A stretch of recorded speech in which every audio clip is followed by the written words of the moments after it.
Boa tarde, amigos que acompanham o nosso canal do Instituto de Economia, do canal do IE. Vamos continuar mais um episódio agora da nossa série aqui da crise, que é em grande parte resultado aí da pandemia do Covid-19.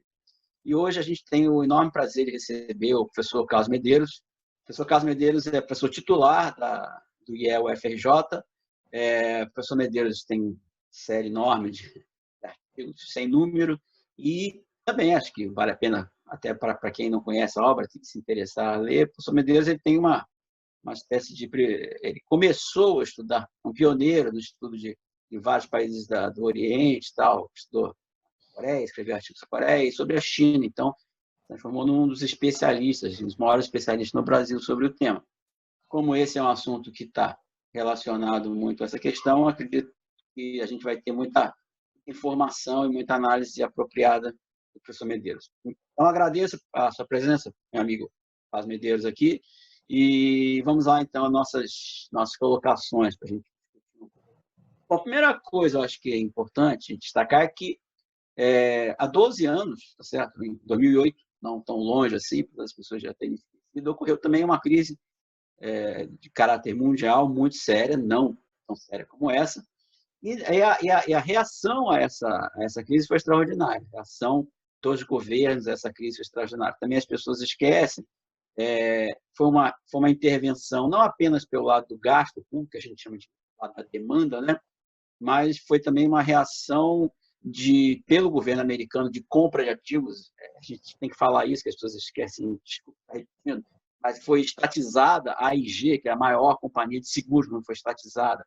A Chrysler foi comprada pelo governo americano, boa parte da General Motors foi comprada pelo governo americano, boa parte dos bancos privados foram comprados pelo governo americano, ou seja, foi uma intervenção pública gigante, que não só na relação do gasto, como na própria mudança da estrutura de propriedade do país, que é mais capitalista do mundo, fez um amplo processo de estatização de bancos e empresas, aí depois isso tenha tudo ser revertido. Bom, nessa época, havia muito esse debate se haveria uma mudança de política econômica, que a crise teria a volta do keynesianismo, né? Era um tema muito recorrente. E o que a gente viu foi que nada disso ocorreu. A forma de intervenção pública continuou sendo de natureza neoliberal, muito já em 2010. O governo do Obama começou a fazer um ajuste fiscal, já diminuiu o gasto público, que, aliás, contribuiu para a recuperação ser muito, muito, muito lenta, né? E agora a gente volta a uma crise que é maior e que, de novo, começa esse debate. Será que a crise vai mudar a natureza da intervenção pública? Será que agora vai? Agora o neoliberalismo vai estar condenado? Então, acho que a grande questão que a gente vai levantar aqui, que seria interessante para levantar, aqui é justamente essa. Agora é diferente, meu Deus? Bom, muito obrigado aí pelo convite. Eu acho que uma possibilidade da gente estar dialogando nas condições atuais e na verdade, quer dizer, quando você me levantou logo algum tempo atrás, fez esse convite para participar daí sobre esse tema, eu andei mexendo algumas coisas, levantando algumas questões e na verdade, eu comecei a elaborar um pequeno texto, de maneira que eu vou, em vez de divagar sobre o tema que você está levantando, tendo em vista, inclusive, tantos temas que nós vamos, ou subtemas que nós precisamos, ou que seria interessante desenvolver, eu aqui vou me seguir, então, a um roteiro que poderia rapidamente direcionar da seguinte maneira. De fato, você tem toda a razão. Quer dizer, e as comparações sempre sucedem em relação à crise atual e à grande crise de 2008 e 2009. Quer dizer, nesse período, você lembrou, os Estados Unidos introduziram políticas monetárias e fiscais de corte keynesianas e essa direção foi seguida pela maior parte das economias, quer dizer, mesmo que a União Europeia tenha sido sempre muito mais reticente, mas rapidamente houve um retorno ao status quo da política econômica ortodoxa, centrada na austeridade fiscal, integração financeira, na ideia das vantagens do livre comércio turbinado em cadeias globais de valor, em prol de uma ideia de uma globalização neoliberal. E, no plano das doutrinas econômicas, também tantas teorias macro e micro dos economistas do mainstream e adotados plenamente nas organizações multilaterais seguiram dominantes, a despeito do baixo crescimento de renda, do emprego, da economia mundial que ocorreu depois de 2008 e 2009. Portanto, na persistência desse contexto e a ascensão da China, que neste mesmo período vai desenvolver um programa de investimento de infraestrutura e alta tecnologia, provocou, nos anos mais recentes, uma mudança de atitude dos Estados Unidos, sobretudo depois das eleições do Donald Trump, em 2016, com o seu America First, né? E a ideia de, suscitando reações nacionalistas de direita na Europa e na periferia, em oposição não apenas aos fluxos migratórios, sobretudo na Europa e nos Estados Unidos, mas também, de uma maneira geral, ao neoliberalismo globalizante. É possível, aí então entra a questão, especular se pós a pandemia do Covid-19 haverá ou não o que a gente poderia chamar de uma restauração conservadora ou uma reprodução do status quo, como o que de fato aconteceu pós a crise de 2008. Essa é uma questão que a gente vai discutir, mas embora hoje a gente não tenha suficientes informações, mas formando um certo consenso de que, devido às suas dimensões, devido à escala, o mundo pós-crise não será idêntico ao mundo pré-crise. A ideia de que há uma diferença específica pela própria extensão, pela profundidade da crise do Covid-19, que ela afetou simultaneamente tanto a cadeia de supridores quanto a demanda final e atingindo simultaneamente e muito rapidamente todos os países. O distanciamento social universalmente adotado como forma de contenção da propagação da pandemia provocou uma abrupta contração naquelas atividades cuja produção e consumo se dão de forma coletiva com alta densidade. E isso aí, em geral, tem um impacto extraordinário sobre o emprego e um impacto sobre a renda. Sem dúvida nenhuma que tem algumas dimensões que são inéditas. Por exemplo, saiu recentemente para a observação enfática no The Economist recentemente, mas em março, agora, 28, 10 milhões de americanos estavam na fila para auxílio-desemprego. Ao mesmo tempo, na Europa, alguma coisa como quase que 1 milhão de firmas estão buscando subsídios para a manutenção da sua folha de pagamentos. A ideia, portanto, e aí é uma observação recente de um trabalho do Alan Tooze, um macroeconomista que escreve coisas que às vezes têm a ver, dizendo que nunca antes uma economia sofreu um choque dessa escala simultaneamente. Se você olhar as estimativas de crescimento, nós temos uma estimativa de crescimento, por exemplo, segundo essa agência Fitch, da menos 1,9% para 2020 para o PIB mundial. Isto seria, desde a Segunda Guerra Mundial, é a primeira vez que se registraria um número negativo para o PIB mundial. A projeção do crescimento na economia chinesa para 2020, ela oscila aí, as projeções os dados não são bons, mas de entre 0,1% a 2,3%, que não é uma recessão propriamente, mas no ano passado a China cresceu 6,1%. Nos Estados Unidos, a estimativa dessa agência Fitch é de menos 3,3%. Mas a estimativa da Goldman Sachs dá menos 10%. A projeção do Banco Mundial, por exemplo, para a América Latina, dá menos 4,6%. E para o Brasil é menos 5%. Face a essa circunstância, no plano macro, as principais economias lançaram um amplo programa de transferência de renda, independentemente de qualquer consideração fiscal, e abrangente expansão de crédito e subsídio às empresas. Aí, a diferença é, digamos assim, os volumes de recursos e a velocidade com que esses recursos foram colocados.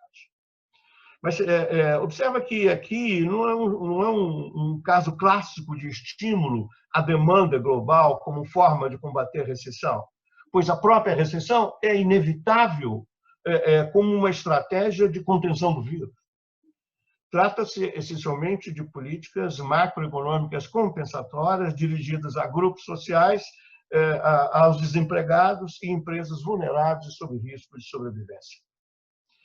Essas medidas, evidentemente, elas passaram a ser endossadas e defendidas pelos economistas, pelas instituições multilaterais, aqueles mesmos economistas que sempre defenderam a austeridade fiscal.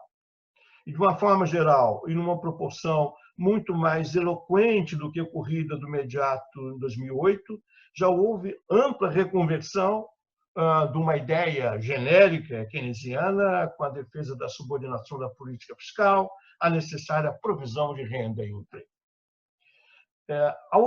Os austeros, os contumazes defensores do mundo neoliberal, como o Financial Times, The Economist e diversos economistas do mainstream, passaram a defender reformas mais radicais, inspiradas em grandes iniciativas, como do New Deal, do presidente Roosevelt.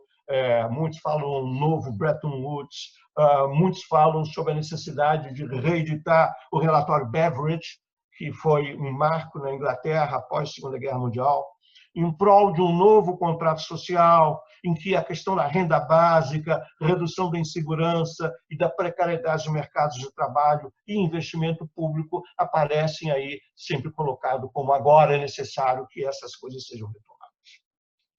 Então, o neoliberalismo sobreviveu à grande crise de 2008 com um breve, mas eficaz keynesianismo.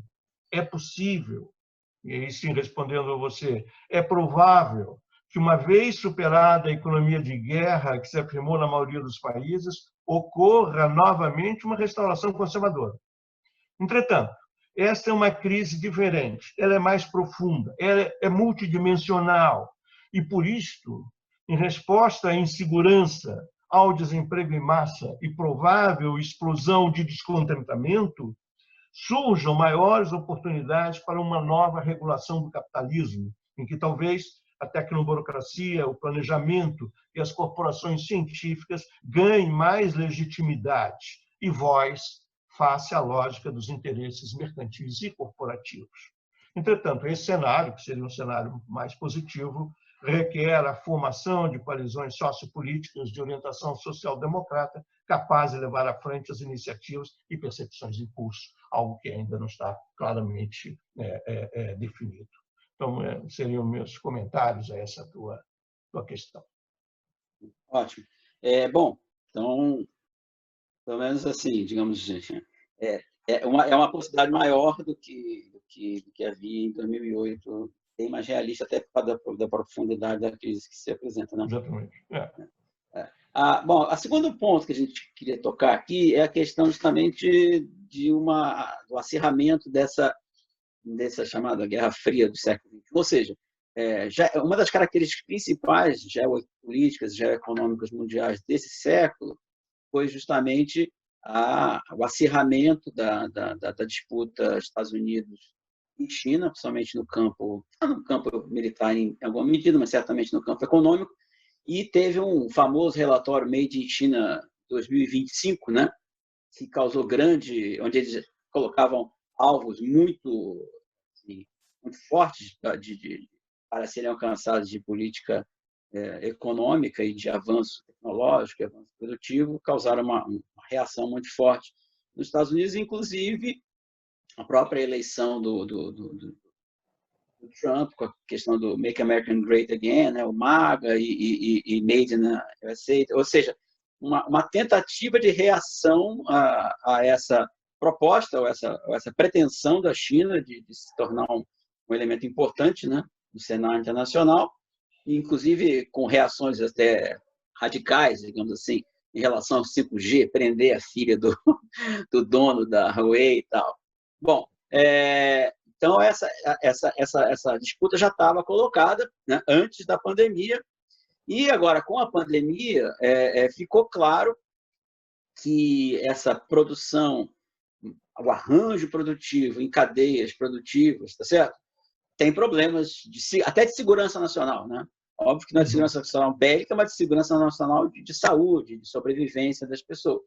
Ou seja, já havia um caminho de conflito, de atrito, que, em parte, se concretizava na disputa tecnológica, mas também, né, na disputa produtiva. Isso tem a ver com a economia 4.0, e essa crise, digamos assim, desnudou, né, a questão da cadeia de valor e do excesso da capacidade produtiva da China vis-à-vis da capacidade produtiva americana. Então, a pergunta que a gente faz essa tendência que já vinha, toma, depois dessa crise, um impulso maior, e você acha que isso, de alguma forma, pode radicalizar as políticas norte-americanas de reação a esse novo papel da China? E, no caso, será que a Europa entra nessa ou vai continuar meio, mais ou menos? Olha, vamos por partes.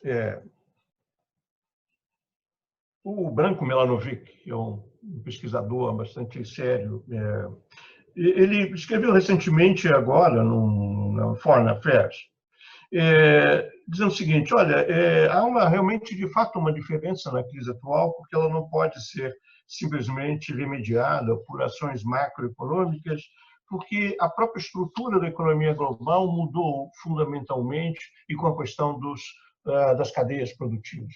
Essa ideia, por exemplo, também saiu um documento recente na Organização Mundial do Comércio, dizendo que, de fato, a especificidade dessa crise em relação a de 2008 é que ela está afetando, ou afetou já pesadamente, toda a estrutura da oferta, e especialmente de serviços de cadeias de supridores articuladas nas cadeias globais, particularmente atividades de média e alta tecnologia. E isso coloca também uma nova questão, que é o seguinte, que se projeta para o médio e longo prazo. É que se trata da imprevisibilidade do horizonte temporal da crise que nós estamos vivendo, considerando não apenas a natureza global dela, mas também a geração de novas ondas de vírus importados de países tardiamente expostos. Há uma discussão agora de que está havendo uma nova onda na Ásia. E, inclusive, dadas as características originárias desse vírus, a ideia de que nada descartaria que uma nova epidemia dessa mesma característica de gravidade não estaria no horizonte próximo. Essa é uma percepção, portanto, de uma insegurança profunda, e que isso deve resultar em estratégias de autossuficiência e de afastamento das nações, além de estratégias industriais tecnológicas visando blindar as economias em relação a novos eventos, aumentando o seu grau de segurança e sustentação. É possível dizer que está em curso nas principais economias do mundo hoje também uma defesa forte de uma política industrial, suscitada pela dependência ou pela incapacidade das economias de produzir os equipamentos de proteção individual e os respiradores artificiais essenciais para o enfrentamento da pandemia, bem como os seus insumos e seus bens intermediários. A insegurança econômica revelada pela concorrência sobre fornecedores e a alta dependência das economias a provedores externos e a cadeias produtivas que não dominam apontam para uma deliberada defesa de política industrial. Aí é que entra, eu acho, uma discussão interessante sobre o ponto que você levanta, que é a rivalidade crescente entre os Estados Unidos e a China. Então, a gente poderia dizer o seguinte, que tendo em vista a capacidade industrial desenvolvida na China nas últimas décadas, e sua rápida reconversão industrial e mobilização de recursos voltada ao massivo enfrentamento do Covid-19, o país é hoje o maior produtor mundial dos equipamentos médicos necessários a esse combate e é também o maior produtor mundial de diversos equipamentos, remédios, os antibióticos em geral, cuja demanda tende também a crescer com o agravamento da pandemia, por conta, inclusive, de outras doenças que ocorrem paralelamente. Os Estados Unidos, em contraste, é fortemente dependente da importação desses insumos e das máquinas essenciais. E a pandemia, de fato, vem, por esta razão, acirrando mais a rivalidade entre Estados Unidos e China. E essa rivalidade, ela hoje também se coloca uma rivalidade por narrativas sobre a própria origem da pandemia, sobre a ação chinesa e uma rivalidade que se projeta também sobre sistemas econômicos e sobre tecnologia. Enquanto os Estados Unidos são acusados de desviar suprimentos da China para a Europa, a China amplia sua oferta de equipamentos disponíveis para a economia mundial e exportou, entre março e abril, dados do Economist, 1,45 bilhões de suprimentos médicos. E alguns elementos simbólicos, como, por exemplo, um trem que sai da cidade de Yiwu para Madrid, 13 mil quilômetros, cheio de máscaras e, claro, propagandisticamente anunciado como uma rota da seda da saúde. Portanto, esses conflitos já estão presentes e isso fica mais claro quando se tem o que a gente poderia chamar uma tipologia das diferentes respostas nacionais à crise. Eu diria que as diferentes respostas poderiam ser classificadas da seguinte maneira. Uma que eu estaria chamando como a via chinesa, mas, na verdade, ela não é só chinesa, ela é asiática, porque também ela foi seguida em Taiwan e foi seguida em Singapura e Coreia do Sul. A via chinesa ou asiática trata-se de quê, exatamente? Ela trata de uma via abrangente que teria 3 eixos: rastrear, testar e isolar. Isto, para a realização desses três objetivos, há uma estratégia de conversão industrial para a produção de equipamentos, ampla coesão social e uso massivo de inteligência artificial. Essa estratégia é, até agora, a estratégia vencedora, ou com resultados mais efetivos. Há uma outra via, que é a via seguida nos Estados Unidos. Uma via seguida nos Estados Unidos, após a displicência inicial, e a via americana ela é centrada numa combinação de transferências fiscais à população de baixa renda, subsídios aos empregadores, distanciamento social e um mercantilismo visando o aprovisionamento de equipamentos de saúde importados da China. Há uma outra que a gente poderia, genericamente, se referir a uma via europeia, que, mais uma vez, parece se caracterizada pela inação. Inação decorrente dos limites macroeconômicos intransponíveis que a União Europeia, mesmo com o relaxamento das metas fiscais, continua colocando. Merkel já tinha se referido à maior crise do pós-guerra, entretanto, os que defendem um corona bônus, na verdade, defendem sozinho, porque não mudou nada em relação a isso, e os resultados nacionais na Europa são inteiramente heterogêneos. Você teria aí o que a gente poderia chamar uma resposta como a alemã, que é meio parecida com a asiática, no sentido de que é teste massivo da população e medidas de prevenção, e teve resultados, está tendo resultados bastante positivos, e as catastróficas experiências da Itália e Espanha, geradas por um tardio lockdown, incapacidade de enfrentamento decorrente de baixo investimento na saúde, lenta capacidade de resposta industrial. Então, tendo em vista essa, digamos, estrutura em geral, digamos, evidentemente que a China encontra argumentos e plausibilidade de uma grande ofensiva, inclusive um soft power, aí não apenas do ponto de vista objetivo, mas do ponto de vista também subjetivo, de mostrar, digamos, que a sua estrutura e organização das suas decisões e da forma como a sociedade se comporta, ela é mais eficaz no enfrentamento a uma crise das dimensões que estamos vivendo. São essas observações ao ponto que se levantou. Legal. Bom, vamos dar uma mudada aqui de um pouco. Outro tema que você também é um estudioso, tem artigos publicados e dá aula sobre isso, que é a questão da desigualdade, especificamente de como a alteração da desigualdade, historicamente falando, ela é descontínua. Ou seja, eventos radicais, como guerras e até pandemias, podem trazer uma mudança muito importante em termos de desigualdade. Mas isso, obviamente, não são fatores unidimensionais, tá certo? Eles dependem de condições políticas específicas. O caso talvez historicamente mais famoso, justamente a reação à peste negra, né? Que na Europa, principalmente na Inglaterra, levou ao fim do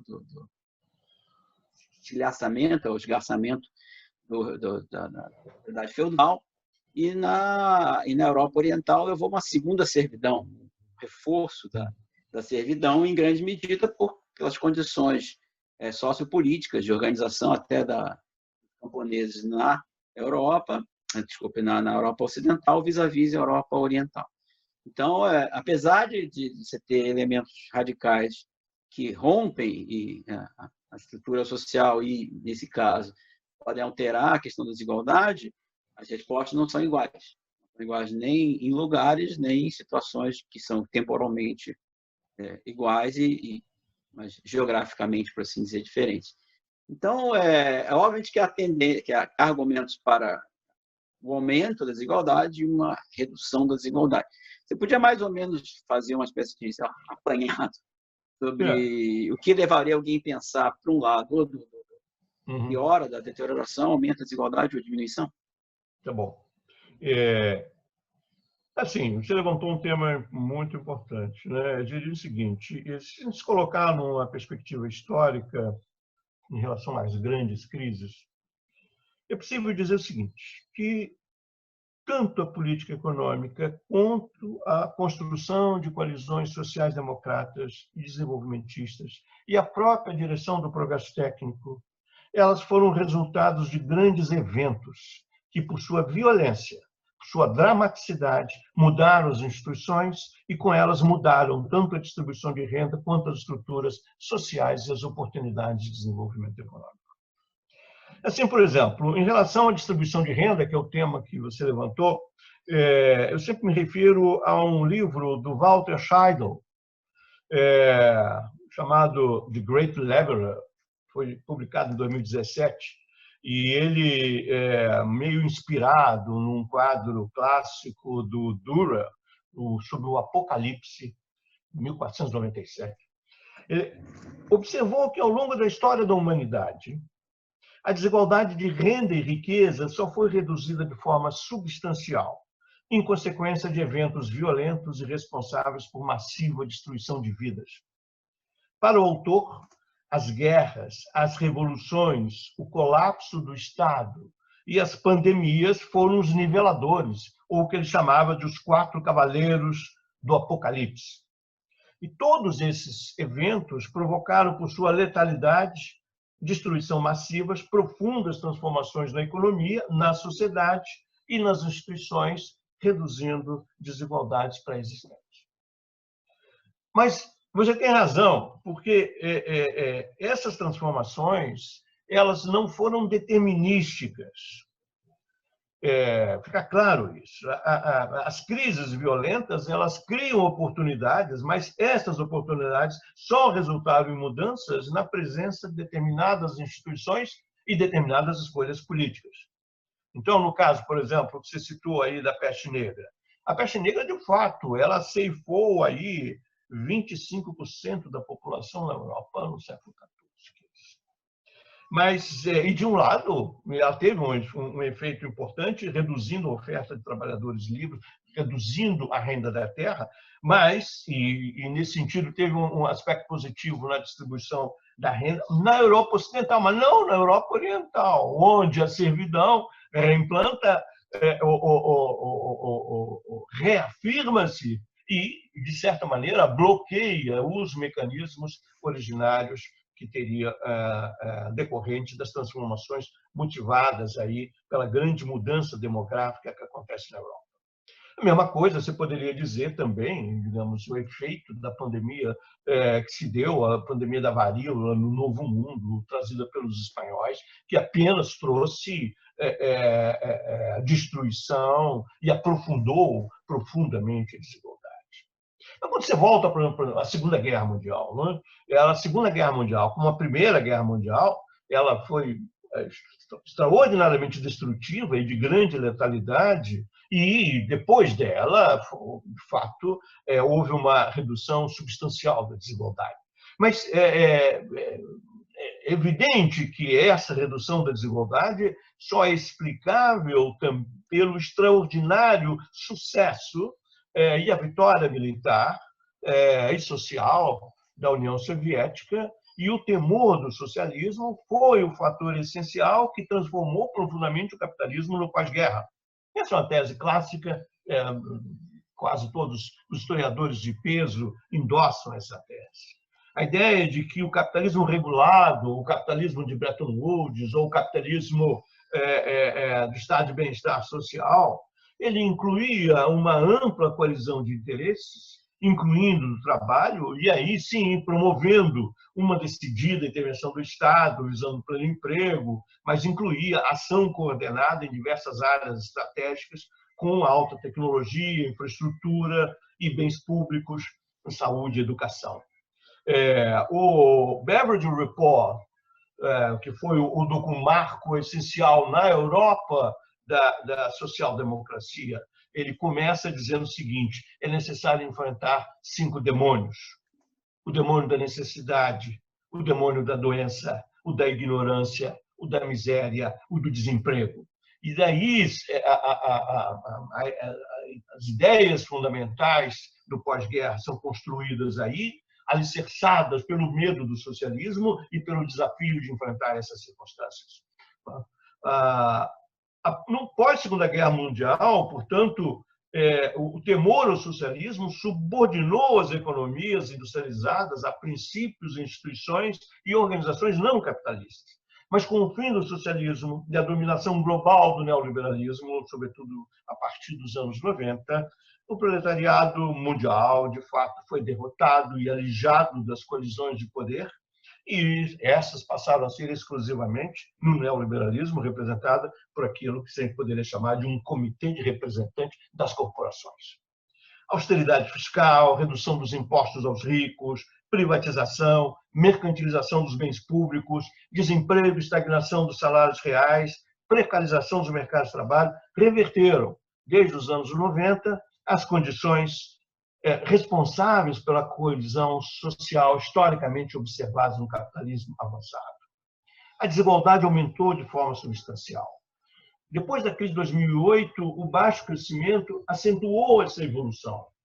Só para você ter uma ideia, na área da saúde, a redução do investimento público tem sido a marca, tanto nos Estados Unidos quanto na Inglaterra e diversas economias europeias. O capitalismo contemporâneo, o capitalismo neoliberal, é mais semelhante àquele descrito por Marx e Engels no século XIX, em que a desigualdade entre as classes proprietárias e as demais tornou-se abissal. E foi sobre este capitalismo que se abateu a crise do Covid-19. Nesse sentido, a ideia de que a presente crise, infelizmente, não sei, poderia dizer isso, né, tende a aumentar ainda mais essa desigualdade. O aumento da desigualdade interna aos países se projeta em decorrência do desemprego em serviços, da divisão digital e da precariedade dos mercados de trabalho. Por outro lado, é de se esperar também um aumento da desigualdade entre países, segundo a maior capacidade de algumas nações de aproveitar as novas oportunidades e tecnologias digitais.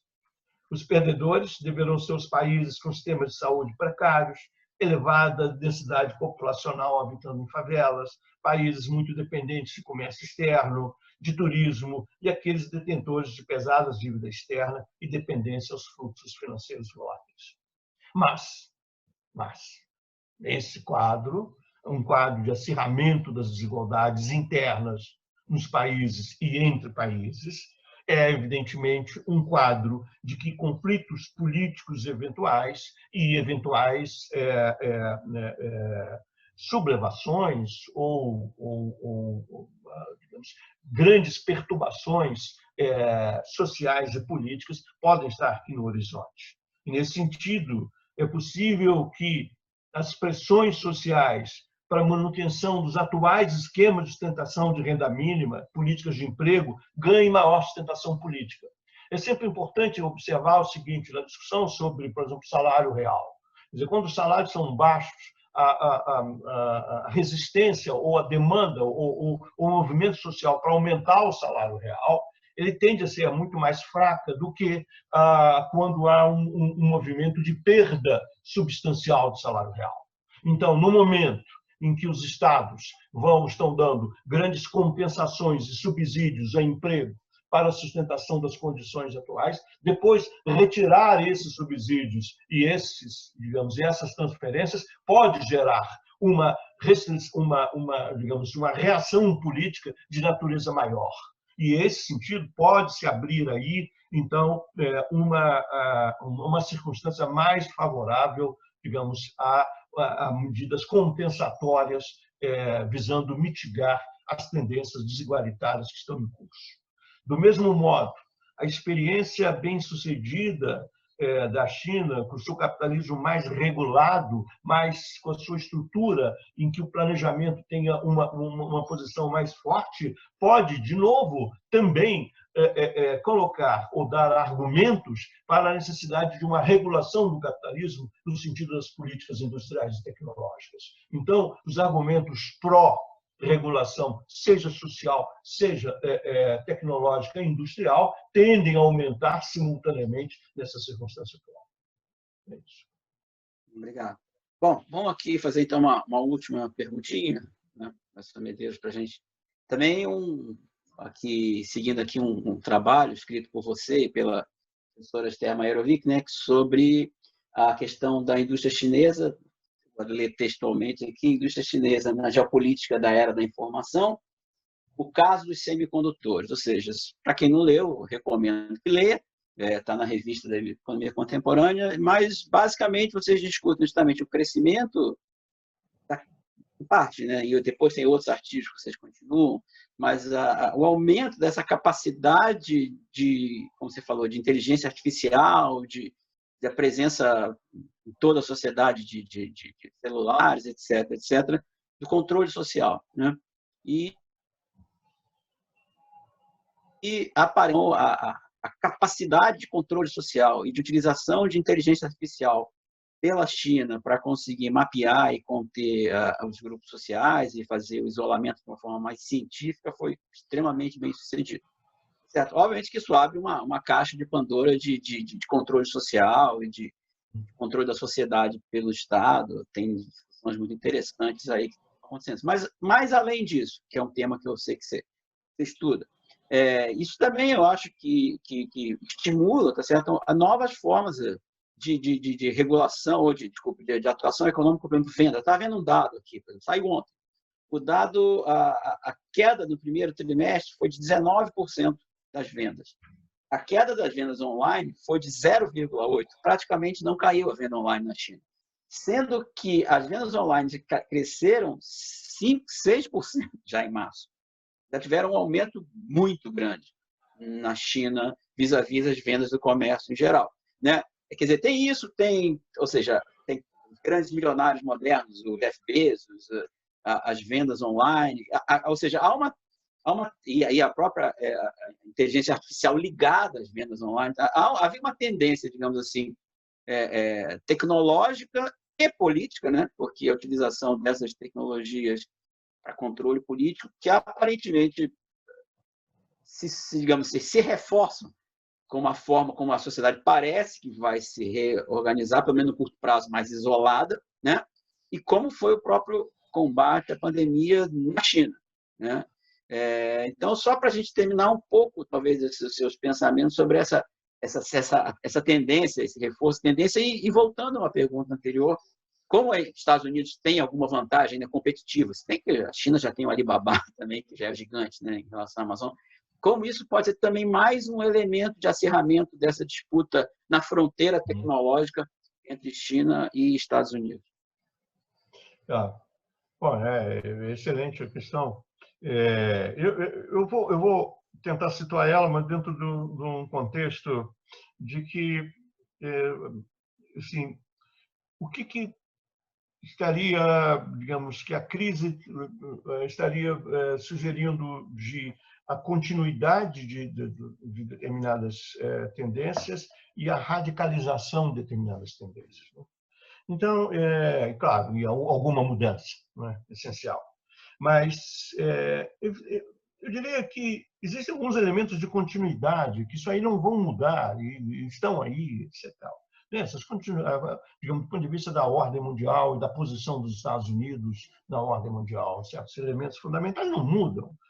Não tem por que mudar, não tem que mudar a força do dólar, por exemplo, ou mesmo o predomínio global das corporações americanas. Com exceção aqui e ali localizada, mas a circunstância atual do que vinha em curso, e não há nenhum vestígio da ideia de que seja diferente daqui para frente, uma ampliação, inclusive, da parcela de mercado das grandes corporações americanas na economia mundial. E, evidentemente, o poder militar americano também, acho que isso não é dúvida. Agora, então, mas existem alguns pontos que, de fato, a gente poderia dizer que vai ampliar a tendência. Primeiro, eu vou só recordar um que eu já tinha levantado aqui, o negócio das cadeias globais de valor. As cadeias globais de valor elas já vinham se desacelerando desde a crise de 2008. Houve uma relativa redução, digamos, do seu papel na estrutura do comércio, ou pararam de aumentar. Isso, sem dúvida nenhuma, essa tendência dos países agora substituírem mecanismos de integração vertical em cadeias globais, em buscarem, digamos, uma maior regionalização ou nacionalização dessas cadeias de valor, eu acho que isso vai ser uma tendência. E isso vai ter um impacto importante sobre o comércio internacional. Essa é a primeira observação. Agora, o ponto que você levantou, a questão essencial da inteligência artificial, que vai aparecer, e a sua interface, quer dizer, com a capacidade computacional, quer dizer, e a economia digital em geral. Isto vai, sem dúvida nenhuma, sobretudo na área de serviços, que já estava em curso um processo de digitalização do setor de serviços, e isto vai aumentar profundamente, quer dizer, serviços médicos, educacionais, consultorias às empresas, etc, etc, etc. Quer dizer, estas áreas tendem a aumentar e as economias de plataforma, e aí as economias de plataforma fundamentais, Amazon, Google, Facebook, Apple, Microsoft, Alibaba, Baidu, todas essas plataformas vão aumentar enormemente a sua inserção, o seu papel na economia global. Veja, por exemplo, agora o que está acontecendo. Quer dizer, qual vai ser, possivelmente, o pulo do gato na questão do rastreamento do vírus, que não vai ser só para esse, possivelmente isso vai ser daqui para frente. Vai ser o sinal dos celulares.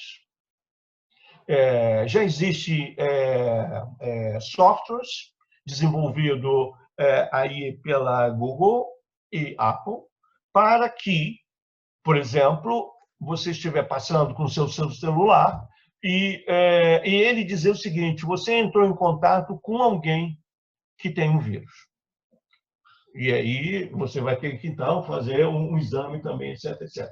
E como é que isso vai se dar? Através de uma base de dados enorme e que os indivíduos que, de certa maneira, forem contaminados, no momento em que eles reportam isso passa a ser, digamos, percebido e você terá, então, possibilidade de informar a população onde é que está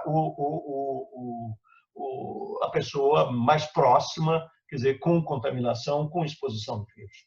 Então, isso aí vai simplesmente significar que todo mundo vai precisar usar e sair com esses aplicativos, e esses aplicativos são simplesmente aumentam o papel da Google, aumentam o papel da Apple, etc. E isso simplesmente aumenta o market share dessas corporações, dessas companhias, que, e ao mesmo tempo, coloca todas as questões que você levantou e que aparecem aí, são as questões todas aí da invasão da privacidade entre os indivíduos, e que isso coloca um tema, sobretudo um tema ocidental, muito forte e significativo. Eu também diria, Carlinhos, que uma das tendências que, sem dúvida nenhuma, está em curso em função disso é a centralização do capital, como todos. Aí é quase como não há movimento desse que não resulte depois numa expansão maior das grandes corporações, engolindo, inclusive através dessas estratégias que eu estava me referindo, da inteligência artificial, aí onde o controle dos mecanismos e o acesso às grandes bases de dados, etc., representa um elemento essencial.